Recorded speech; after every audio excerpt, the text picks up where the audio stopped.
انگریزوں کے متعلق یہ مشہور ہے کہ وہ طبعاً کم گو واقع ہوئے ہیں۔ میرا خیال ہے کہ وہ فقط کھانے اور دانت اکھڑوانے کے لیے منہ کھولتے ہیں، بلکہ یہ کہنا غلط نہ ہوگا کہ اگر انگلستان کا موسم اتنا واہیات نہ ہوتا تو انگریز بولنا بھی نہ سیکھتے اور انگریزی زبان میں کوئی گالی نہ ہوتی۔ کم و بیش یہی حال ہم اہلیان کراچی کا ہے۔ میں اپنے شہر کی برائی کرنے میں کوئی بڑائی محسوس نہیں کرتا، لیکن میرا خیال ہے کہ جو شخص کبھی اپنے شہر کی برائی نہیں کرتا وہ یا تو غیر ملکی جاسوس ہے یا میونسپلٹی کا بڑا افسر۔ یوں بھی موسم، معشوق اور حکومت کا گلہ ہمیشہ سے ہمارا قومی تفریحی مشغلہ یعنی انڈور نیشنل پیس ٹائم رہا ہے۔ ہر آن بدلتے ہوئے موسم سے جس درجہ شغف ہمیں ہے اس کا اندازہ یوں لگائیے کہ یہاں بہت سے نجومی ہاتھ دیکھ کر آئندہ 24 گھنٹے کے موسم کی پیشگوئی کرتے ہیں اور الغاروں کماتے ہیں۔ اب سے چند مہینے پہلے تک بعض گرم و سرد چشیدہ سیاستدان خرابی موسم کو آئے دن کی وزارتی رد و بدل کا ذمہ دار ٹھہراتے تھے۔ ان کا خیال تھا کہ کراچی کا موسم بھی انگریز ہی کی ایک چال ہے، لیکن موسم گزیدہ عوام کو یقین ہو چلا تھا کہ در حقیقت وزارتی رد و بدل کے سبب یہاں کا موسم خراب ہو گیا ہے۔ نظر انصاف سے دیکھا جائے تو موسم کی برائی تہذیب اخلاق کا ایک مؤثر ذریعہ ہے، اس لیے کہ اگر موسم کو برا بھلا کہہ کر دل کا غبار نکالنا شہری آداب میں داخل نہ ہوتا تو لوگ مجبوراً ایک دوسرے کو گالیاں دینے لگتے۔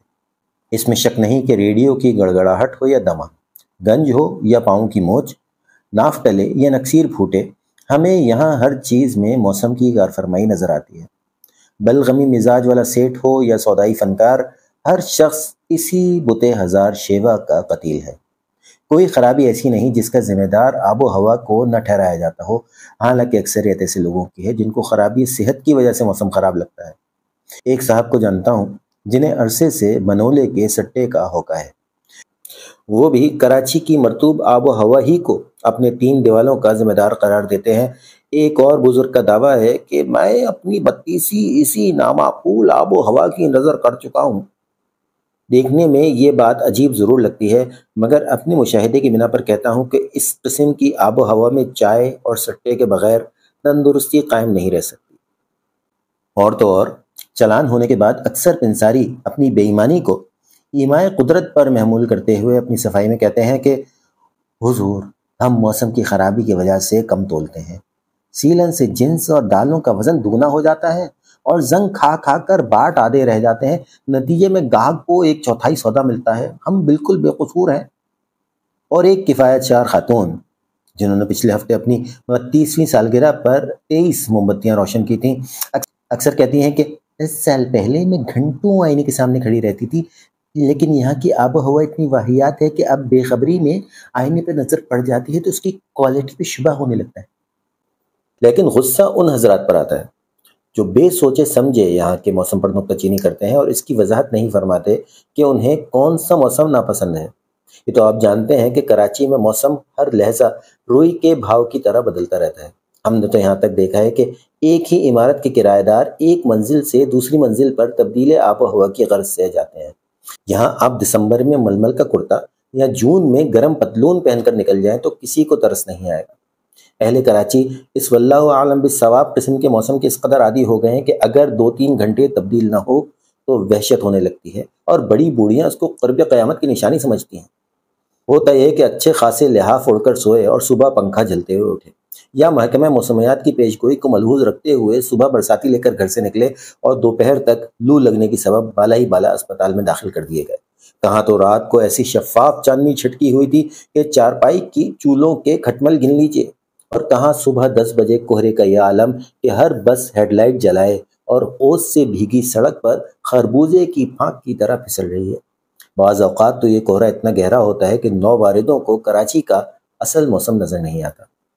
موسم کے تلون کی یہ کیفیت ہے کہ دن بھر کے تھکے ہارے پھیری والے شام کو گھر لوٹتے ہیں تو یہ بغیر استخارہ کیے فیصلہ نہیں کر سکتے کہ صبح اٹھ کر بھوبل کی بھنی گرما گرم مونگ پھلی بیچیں یا آئس کریم۔ کراچی کے باشندوں کو غیر ملکی سیر و سیاحت پر اکسانے میں آب و ہوا کا بڑا دخل ہے۔ یہ ایک تاریخی حقیقت ہے کہ انگلستان کا موسم اگر اتنا ظالم نہ ہوتا تو انگریز دوسرے ملکوں کو فتح کرنے ہرگز نہ نکلتے۔ میں یہ نہیں کہتا کہ آپ محض میری صحت دیکھ کر یہاں کی آب و ہوا سے بدظن ہو جائیں، لیکن اطلاعاً اتنا ضرور عرض کروں گا کہ مقامی چڑیا گھر میں جو بھی نیا جانور آتا ہے کچھ دن یہاں کی بہار جا فضا دیکھ کر میونسپل کارپوریشن کو پیارا ہو جاتا ہے، اور جو جانور بچ جاتے ہیں ان کا تعلق اس مخلوق سے ہے جس کو طبعی موت مرتے کم از کم میں نے نہیں دیکھا، مثلا مگرمچھ، ہاتھی، میونسپلٹی کا عملہ۔ ہم نے کراچی کے ایک قدیم باشندے سے پوچھا کہ یہاں مانسون کا موسم کب آتا ہے۔ اس بزرگ بارہ دیدہ نے نیلے آسمان کو تکتے ہوئے جواب دیا، 4 سال پہلے بدھ کو آیا تھا۔ یہ کہنا تو غلط ہوگا کہ کراچی میں بارش نہیں ہوتی، البتہ اس کا کوئی وقت اور پیمانہ معین نہیں، لیکن جب ہوتی ہے تو اس انداز سے گویا کسی مست ہاتھی کو زکام ہو گیا ہے۔ سال کے بیشتر حصوں میں بادلوں سے ریت برستی رہتی ہے، لیکن جب چھٹے چھماہے 2-4 چھینٹے پڑ جاتے ہیں تو چٹیل میدانوں میں بیر بہوٹیاں اور بہو بیٹیاں ایک دوسرے کو دیکھنے کے لیے نکل پڑتی ہیں۔ اس قسم کا موسم بے تحاشا رچ لیتا ہے۔ مغربی پاکستان میں برکھا رت اور کراچی میں جولائی کا موسم تھا۔ سمت کی ماڑی سے مکھیوں کے دل بادل امنڈ امنڈ کر آ رہے تھے، چنانچہ میں مچھردانی میں بیٹھا آم چوس رہا تھا کہ مرزا عبدالودود بیگ آ نکلے۔ چھوٹتے ہی کہنے لگے، لا حول ولا قوت، یہ بھی کوئی موسم ہے؟ جیسے کسی اقبالی مجرم کو ٹھنڈے پسینے چھوٹ رہے ہوں۔ ادھر کمبخت مکھیاں اس قدر لدھڑ ہو گئی ہیں کہ اڑنے کا نام نہیں لیتی۔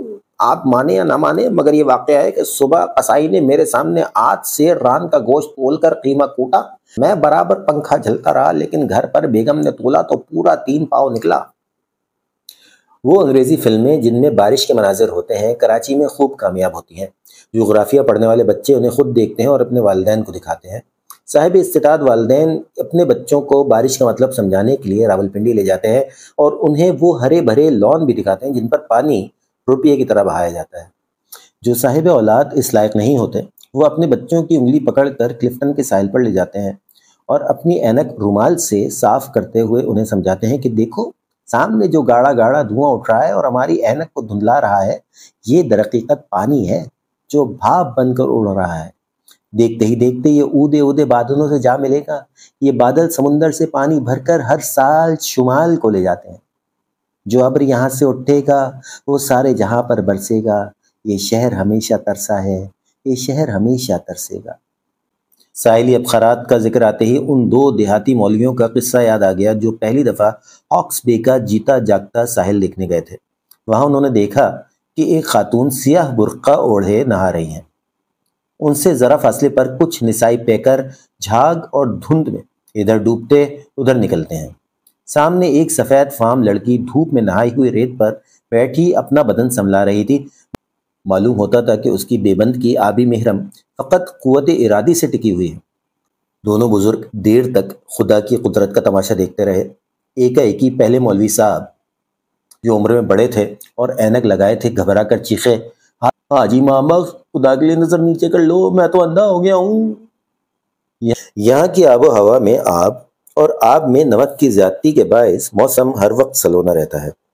ظاہر ہے ایسی آب و ہوا میں تاجر اور مہاجر کے سوا اور کوئی زندہ نہیں رہ سکتا۔ سبزہ اور پھل پھلواری کی نایابی کا اس سے اندازہ کر لیجئے کہ یہاں سبزہ سے 100 روپے کا نوٹ مراد ہوتا ہے اور تربوز اور گنے کا شمار پھلوں میں ہوتا ہے۔ اس زمانے میں 100 روپے کا نوٹ سبز رنگ کا ہوتا تھا۔ اکثر بھلے گھروں میں ریفریجریٹر کو محض سراہی کے طور پر استعمال کیا جاتا ہے۔ میں نے بچچ میں خود ایک ریفریجریٹر میں مٹی کے پھل رکھے دیکھے ہیں۔ یوں کہنے کو یہاں 4-5 دریا ضرور ہیں جو کراچی کے نقشے پر سال بھر بہتے رہتے ہیں۔ یہ کراچی کے لیے بڑی نعمت ہے، اس لیے کہ ان کے پیٹے سے PWD کے ٹھیکیدار سال بھر بجری نکالتے رہتے ہیں۔ عروس البلاد کے فن تعمیر میں ہوا کا بڑا حصہ ہے۔ یہاں ہر مکان قبلہ رو ہوتا ہے۔ وجہ اس کی یہ ہے کہ مغرب سے تیز ہوائیں چلتی ہیں جو ٹھنڈی ٹھنڈی ریت برساتی رہتی ہیں۔ منہ پر ذرا ہاتھ پھیریے تو محسوس ہوتا ہے کہ گویا ابھی ابھی تیمم کیا ہے۔ معتبر ذرائع سے معلوم ہوا ہے کہ بجری کے ٹھیکیدار رات کو اپنے خالی ٹرک دریائے ملیر میں ہوا کے رخ پر کھڑے کر دیتے ہیں۔ صبح تک وہ خود بخود بجری سے بھر جاتے ہیں۔ خالی کرنے کا طریقہ بھی یہی ہے۔ مصر اگر تحفہ نیل ہے تو کراچی تحفہ ملیر۔ بعض اوقات جب موسم سہانا ہوتا ہے تو یہ پچھوا سارا مزہ کر گرا کر دیتی ہے۔ اکثر یہ ہوتا ہے کہ اچھے خاصے صحن میں بیٹھے تاش کھیل رہے ہیں کہ یکایک چلی سمت غرب سے ایک ہوا کہ چمن سرور کا جل گیا۔ غالباً یہ ساحلی آب و ہوا کا اثر ہے کہ بدلتے ہوئے موسموں کے اس گنجان کاروباری شہر میں مچھلی اور مہمان پہلے ہی دن بدبو دینے لگتے ہیں۔ کبھی کبھی جب امس بڑھ جاتی ہے تو ایسا محسوس ہوتا ہے جیسے یہ بندرگاہ ایک وسیع و عریض ترکی حمام ہے جس میں سب کپڑے پہن کر اب خراتی غسل کر رہے ہیں۔ کپڑے ہیں کہ سوکھنے کا نام نہیں لیتے، شاید اسی لیے دھو بھی 2 ہفتے شکل نہیں دکھاتے۔ پسینہ ہے کہ کسی طرح خشک نہیں ہوتا، جی چاہتا ہے کہ بلاٹنگ پیپر کا لباس بنوا لیں۔ سچ تو یہ ہے کہ ایسی ستر کشا آب و ہوا میں کپڑے موسم سے بچاؤ کے لیے نہیں بلکہ صرف قانون سے بچنے کے لیے پہنے جاتے ہیں۔ عام طور سے فیشن موسم کی رعایت سے بدلتے رہتے ہیں، چنانچہ آپ نے ملاحظہ فرمایا ہوگا کہ دوسرے شہروں میں اونچے گھرانے کی فیشن پرست خواتین اہم تقریبوں میں خاص طور سے کپڑے پہن کر جاتی ہیں، یہاں اتار کر جاتی ہیں۔ لہٰذا رقص کے لباس کی تراش خراش میں قابل درزی اس بات کی کوشش کرتے ہیں کہ زیادہ سے زیادہ کپڑا کم سے کم رقبہ بدن ڈھانک سکے۔ شام کو عموماً اوس اتنی پڑتی ہے کہ آپ اوک سے پی سکتے ہیں۔ نائلون بھیگ کر پیاز کی جھلی بن جاتا ہے اور رخساروں پر پینسل سے بنی بھوؤں کے ریلے بہنے لگتے ہیں۔ گزشتہ سنیچر ہی کی بات ہے کہ میں ٹہلتا ہوا کلفٹن جا نکلا، دیکھا کہ سمندر کے کنارے ایک میز پر مرزا عبدالودود بیگ بیٹھے چائے پی رہے ہیں۔ چائے تو خیر واجبی سی تھی، لیکن پوڈنگ بہت مزیدار نکلی۔ میں نے پیرے سے ہونٹ چاٹتے ہوئے فرمائش کی کہ ایک سنگل پلیٹ پوڈنگ اور لاؤ، تو اس نے نہایت رکھائی سے جواب دیا، اس ریسٹورانٹ میں پوڈنگ نہیں بنتی۔ لیکن جب میں نے اس کو اپنی پلیٹ پر پوڈنگ کے آثار دکھائے تو فوراً لاجواب ہو گیا، دوڑا گیا اور ایک پلیٹ میں 4 بسکٹ اور چمچہ لے آیا۔ اسی بھیگی شام کا ذکر ہے کہ ایک سجیلا جوان جو کراچی میں نووارد معلوم ہوتا تھا سینہ تانے سامنے سے گزرا۔ اس کی مونچھیں بقول شخص سے 2 بجنے میں 10 منٹ بجا رہی تھیں۔ دیر تک میری نگاہیں اس کی سنہری کلاه کے کلفدار ترے پر جمی رہیں جو مور کی مغرور دم کی مانند پھیلا ہوا اور نئے کرنسی نوٹ کی طرح کرارا تھا۔ 10 منٹ بعد وہ ساحل کا چکر لگا کر لوٹا تو کیا دیکھتا ہوں کہ وہ ترا، جی ہاں وہی سرکش ترا، اس کے منہ پر دہاجوں کے سہرے کی طرح لٹک رہا تھا اور اس کے نیچے مونچھیں 4 بجنے میں 20 منٹ بجا رہی تھی۔ برسات کی بہار ہے تو آپ دیکھ چکے، اب ذرا سردی کا حال سنیے۔ یہاں کی سلیقہ شار خواتین کو اپنے گرم کپڑے استعمال کرنے کے لیے لاہور جانا پڑتا ہے۔ دسمبر میں یہاں ایک چادر کی سردی پڑتی ہے، یہ چادر مچھروں سے بچنے کے لیے اوڑھی جاتی ہے۔ البتہ جب اخباروں میں متواتر خبریں آتی ہیں کہ لاہور میں غضب کی سردی پڑ رہی ہے تو باشندگان کراچی اخلاقاً اپنے گرم کپڑے نکالتے ہیں، چلغوں سے کٹکتے پھرتے ہیں اور انہی اخباروں سے پنکھا جھلتے ہیں اور چھینک آتے ہی کمبل اوڑھ لیتے ہیں۔ عالم یہ ہوتا ہے کہ اگر کوئی جھوٹوں بھی اڑا دے کہ لاہور میں اولے پڑے ہیں تو زندہ دلانے کراچی فوراً سر منڈا لیتے ہیں۔ مرزا غالب کے قوا مزمحل ہوئے تو اس نتیجے پر پہنچے تھے کہ تندرستی نام ہے عناصر میں اعتدال کا۔ مجھے غالب اور تندرستی دونوں بہت عزیز ہیں، لیکن میں سمجھتا ہوں کہ جہاں تک موسم کا تعلق ہے عناصر کی معتدل آمیزش جان لیوا ثابت ہو سکتی ہے۔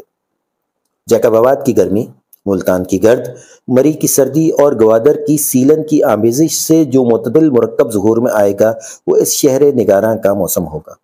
جذبہ حب الوطنی کی اس سے محیب آزمائش اور کیا ہوگی کہ انسان اس موسم کو ہنستے کھیلتے انگیز کر لے اور اس کے دل میں کبھی یہ خواہش نہ ہو کہ بقیہ عمر طبیعی پہاڑوں میں ناکردہ گناہوں سے توبہ کرنے میں گزار دے۔